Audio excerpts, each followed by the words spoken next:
Hey guys, welcome back to my channel. Today I'll be showing you how I make curry tripe and beans. So here I have my tripe all cleaned. I cleaned this with vinegar and lime. You want to make sure you clean this really good because tripe can be a very messy, smelly meat. Okay. Alright, so now we have our clean tripe. I'm just going to go ahead and add my curry powder. And then here I have a blend of powdered seasoning. I'll put the link in the description box below with the recipe. I'm adding some fresh garlic here. And then I'll be adding some green seasoning. Now this is just a blend of onion, green onion, thyme, garlic, pepper, and some pimento seed. I'll do a tutorial on how I make this as well. And we're gonna go ahead and rub that in. Now this is all rubbed in. You want to let it marinate for a few hours overnight, preferably if you have the time. So we're going to toast our curry powder in some oil. You're just burning it a little so it has that vibrant curry color. I went ahead and add some pepper in. I like a lot of pepper when I'm having tripe. So I'm putting the whole seed and everything in. And you want to toast this for a good couple seconds, about a minute or less. You don't want it to be too burnt or your food will taste like burnt curry. So once it reaches to the point where it's toasted enough, I'm going to go ahead and add my tripe in.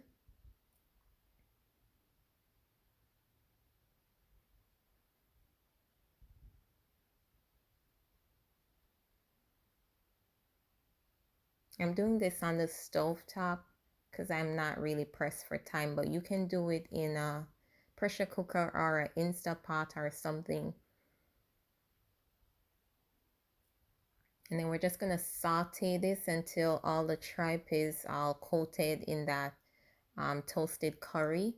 Even when I use the Instapot or pressure cooker, I still like to do this step because I like when my my meat is sauteed as opposed to just putting it in the Instapot with some water. There's just a different flavor when it's sauteed as opposed to being boiled in a pressure cooker or Instapot. All right, so once everything is all sauteed and covered, I'm just going to add some water, and I'm using warm water or hot water.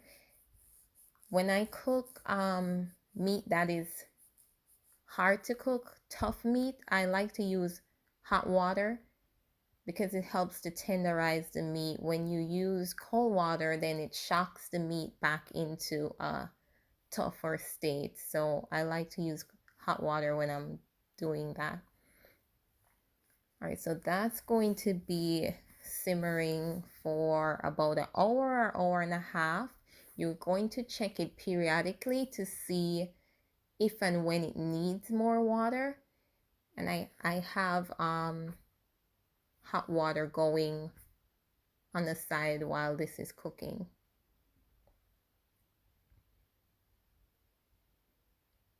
All right, so I'm just gonna add some more water because it's not at the tenderness that I need it to be. And I'm just gonna let that simmer for a few more minutes. And I think we're at the point where it's done. Now this is gonna take like an hour and a half to 2 hours depending on the tripe. It might be a little tougher, a little bit more softer, but this does take a while to cook. But once it reaches tender state, we're going to add our butter beans in, and then we're just gonna let that simmer for another 10 minutes or so, just to thicken up the gravy a bit.